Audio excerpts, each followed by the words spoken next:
The night the engine died, the forest listened. It was a lonely road that cut through the thick belly of Udo Forest, a narrow strip of red earth that twisted like a wounded snake between ancient iroko trees. The moon hung low, watching, waiting. Chinedu Okafor hated that road. But he hated being poor even more. He tightened his grip on the steering wheel of his old, fading blue Peugeot 504. The dashboard light flickered. And again. "Not tonight," he muttered. "Please, not tonight." The car coughed. Snorts. Silence. The headlights blinked out. Darkness swallowed everything. Even the moon seemed to step back. Chinedu's heart slammed against his ribs. No. He turned the key. The engine groaned weakly. He turned it again. Nothing. The forest inhaled. The wind moved through the leaves like whispering voices. Chinedu stepped out slowly. The night air felt thick, heavy, like it carried secrets. He opened the bonnet. Smoke rose lazily.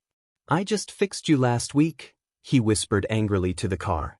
"I don't have money for this again." Chinedu was once the pride of Umwahia village. Smart. Ambitious. The first to travel to the city for business. He returned wearing polished shoes and gold wristwatches, boasting about contracts and connections. But pride travels faster than wisdom. And money has wings. Within 2 years, debt swallowed him. Deals collapsed. Friends vanished. Even his fiancée left quietly, saying she needed stability. Now he drove passengers between villages to survive. And tonight, he had chosen a shortcut. Through Udo Forest. The forest elders always warned them. "Do not pass through Udo after sunset," old Mama Kamsi would say. "Some spirits travel that road when the sun sleeps." Chinedu scoffed at such talk. Spirits don't break engines. Or so he thought. A twig snapped behind him. He froze. "Hello." His voice sounded smaller than he expected. No answer. Only wind. Footsteps. So measured. Coming from the deeper shadows. His breath caught. A figure emerged slowly from between the trees. A woman. She wore a long white wrapper that seemed too clean for a forest path. Coral beads rested gently around her neck. Her head tie was neatly folded, though no dust touched it. Her feet were bare, but untouched by dirt. She stopped a few steps away from him. Her eyes shimmered strangely in the dark. "You look troubled," she said softly. Her voice was smooth. Too smooth. Chinedu swallowed. "My car, it just stopped." She tilted her head. "Cars do not stop without reason."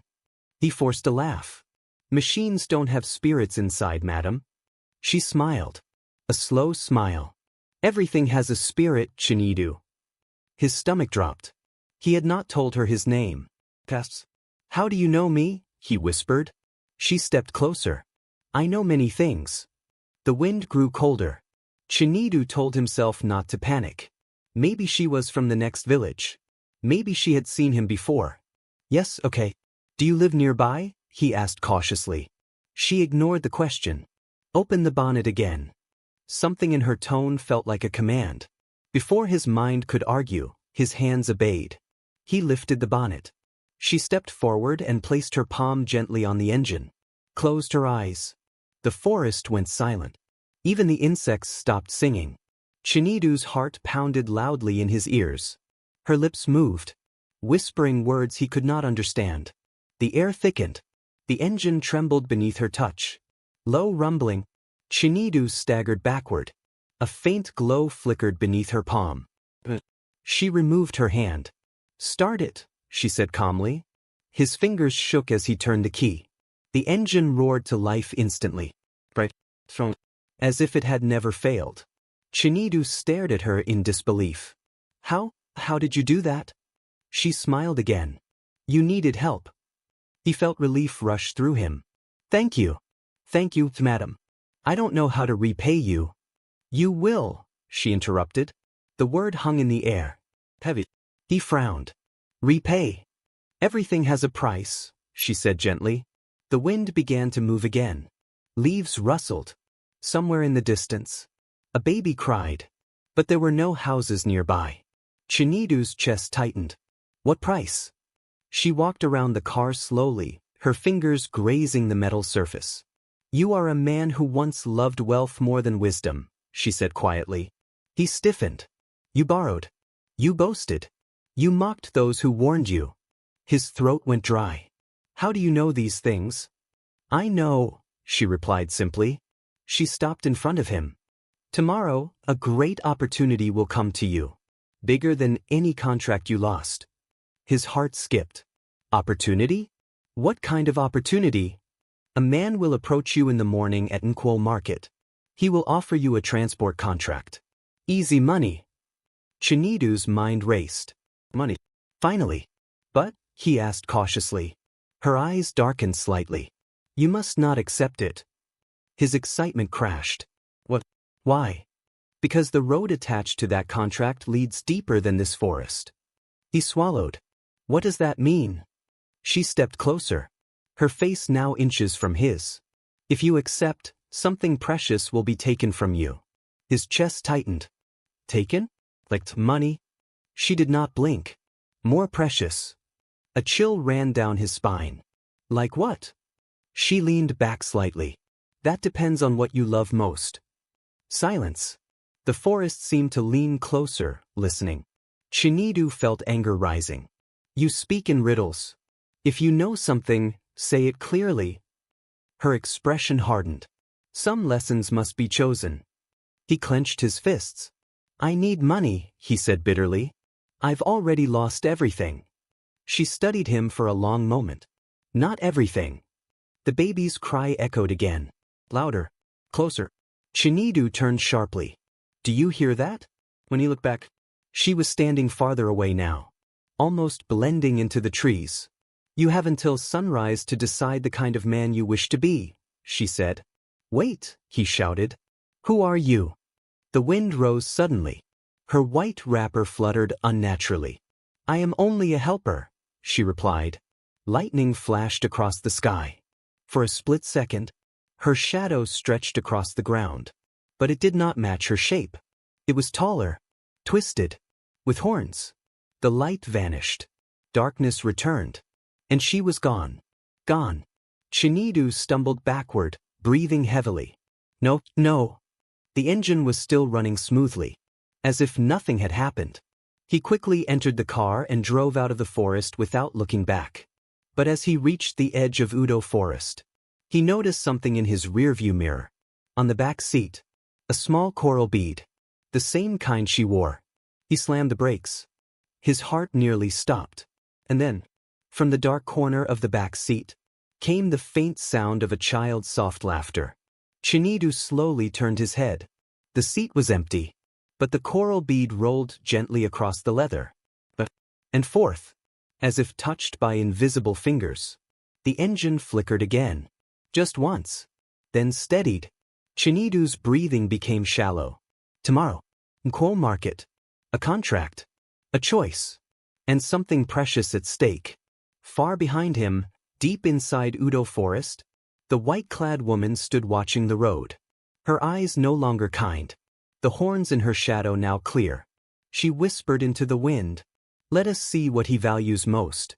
The baby's cry echoed one final time. And this time, it sounded like it was coming from Chinedu's own house. The rooster crowed before dawn. But Chinedu had not slept. Every time he closed his eyes, he saw it again. The woman's shadow. Smiling. He sat on the edge of his wooden bed, staring at the cracked photograph in his hand. Him and Ada. Her smile bright. Her hand wrapped around his arm like she believed he could stop the world from hurting her. I will protect you, he whispered again. Outside, morning slowly pushed away the darkness. But the fear did not leave. A soft knock came at the door. Brother. He rushed to open it. She stood in her blue school uniform, hair braided neatly, but her face looked pale. Did you sleep? He asked. She shook her head slowly. I saw her again. His throat tightened. The woman in white? Ada nodded. She was standing near your car. She touched it and said, Tonight, the road will choose. Chinedu forced calm into his voice. It's only a dream. But deep inside he knew it wasn't. Nkwol Market was crowded as usual, traders shouting, wrappers swaying in bright patterns of yellow and red, baskets of dried fish stacked high, the scent of palm oil thick in the air. Life moved, unaware. Chinedu parked beneath the Udala tree and waited. His palms were sweating. A shadow fell across his window. Driver! Turned. Chief Emeka stood there again, cream caftan spotless, sandals shining, dark glasses reflecting something darker than the market. You thought about my offer? The chief asked smoothly. Chinedu stepped out slowly. How much exactly? He asked. The chief named the amount again. It hit harder in daylight. Enough to clear his debts. Enough to send Ada to a better school. Enough to start over. You only drive sealed packages at night, the chief continued. No questions. 7 days. Where to? The chief smiled faintly. Through Udo Forest. Chinedu's chest tightened. And what is inside the packages? The chief's smile did not move. Things that must travel. A goat nearby suddenly bleated in panic. The wind shifted. For a brief second, Chinedu saw something strange in the chief's shadow. It did not match his shape. It had horns. His heart began to race. If I refuse? Chinedu asked quietly. The chief removed his glasses slowly. His eyes were pale. Almost white. Then you remain small, he said. Struggling. Begging life for mercy. The words stabbed deep. Because they were true. You have until midnight, the chief added. I will come. He turned and disappeared into the crowd. As if swallowed. Chinedu drove home in silence. His thoughts fought each other. If this is evil, why offer money? If it is dangerous, why give me a choice? What if this is the breakthrough I prayed for? When he reached home, Ada was sitting on the ground drawing in the sand. What are you drawing? He asked. She looked up slowly. A road. He stared at it. The drawing showed a road splitting into 2 paths. One bright, one dark. In the dark path, she had drawn a small stick figure. Alone. Who is that? He asked gently. She pointed. You. His breath caught. Why alone? She looked confused. Because I'm not there. A sudden crash came from inside the house. They both jumped. Chinedu rushed in. The cracked photograph from earlier had fallen completely from the shelf. This time, the glass had shattered entirely. A deep scratch cut across his own face in the picture. Not Ada's. The room grew cold. And then, she appeared. Standing by the doorway. The woman in white. But in daylight her beauty felt wrong. Too perfect. Too still. You met him, she said calmly. Yes, Chinedu replied, anger shaking his voice. What do you want from me? I want you to understand, she said. Understand what? That the road does not take what you do not offer. His chest tightened. If I accept the contract, what happens? She stepped closer. The road will demand payment. In what form? She looked toward Ada. Then back at him. In the form of love. Rage exploded inside him. Leave my sister out of this.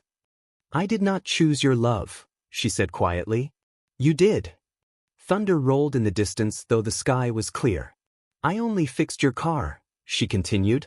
But you asked for more when you begged for your life to change. He remembered. In the forest. In his frustration. He had shouted, my life needs help. Every word had weight. Every desire had ears listening. If I refuse? He asked again. You remain poor, she said simply. But safe. Her voice softened slightly. Poverty is heavy. But regret is heavier. The air vibrated. Then she vanished. Night came quickly. Too quickly. At exactly midnight. A horn sounded outside. Waiting. Chinedu stood inside the dark house. Ada clung to his shirt. Brother, don't go. He knelt in front of her. His heart was tearing in two. I need to fix our life, he whispered. We are already alive, she cried. The horn sounded again. More impatient. He stood slowly, took a deep breath, and made his choice. He stepped outside. Chief Emeka's black SUV waited at the gate. The trunk slowly opened. Inside were wooden crates. Breathing. Breathing. A faint rhythm pulsed from within them. Chinedu's stomach turned. "What is inside?" he demanded. The chief smiled. "Opportunities. Open it." The chief hesitated, then nodded.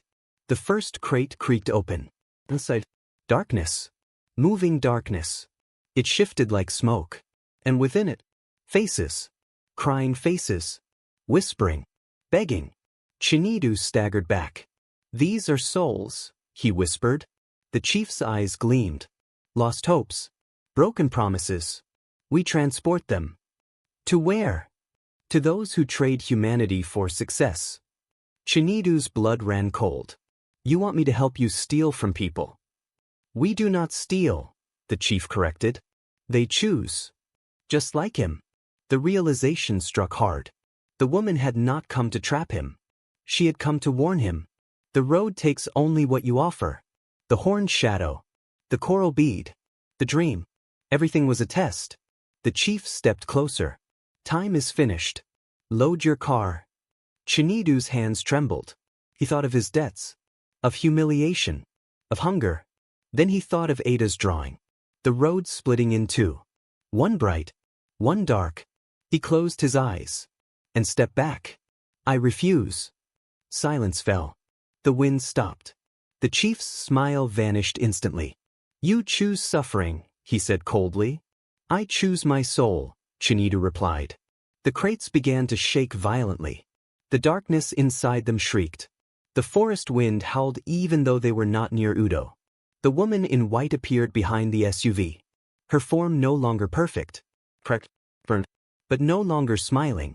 "You have broken the chain," she said softly. The chief roared in fury. His body twisted. His shadow split into horns and smoke. "You will regret this," he screamed. The crates burst open. Darkness exploded into the sky like a flock of birds. And vanished. The SUV dissolved into dust. The chief disappeared with it. Silence returned. The woman looked at Chinedu. "You have chosen the harder road," she said. "But it is yours." "Who are you?" he asked one final time. "I am what remains of a woman who once failed this choice," she replied. Her form began to fade. "Because you chose differently. I am free." Her body dissolved into light. Gone. The night became ordinary again. No horns. No whispers. Just crickets. Chinedu stood shaking. Then he ran inside. Ada was exactly where he left her. He pulled her into his arms and wept openly. The days that followed were not magical. No sudden riches came. No miracle contracts. But something changed. Chinedu stopped chasing shortcuts. He repaired his car honestly. Worked longer hours. Saved carefully. Months passed. Slowly, steadily, life improved. One afternoon at Nquo Market, a genuine transport company manager approached him. "I hear you are trustworthy," the man said. "We need drivers who refuse illegal work." Chinedu smiled faintly. "I refuse many things now," he replied. Years later, he would tell Ada. "Poverty tests your patience. Wealth tests your soul." And she would always remember the night her brother chose love over easy money. Because some roads shine brightly, but lead into darkness. And some roads are dusty and long, but lead home. So this is the end. If you enjoyed this video, please do not forget to subscribe, like, and share. Also click the notification bell for future updates. Thanks for watching, and see you in the next video.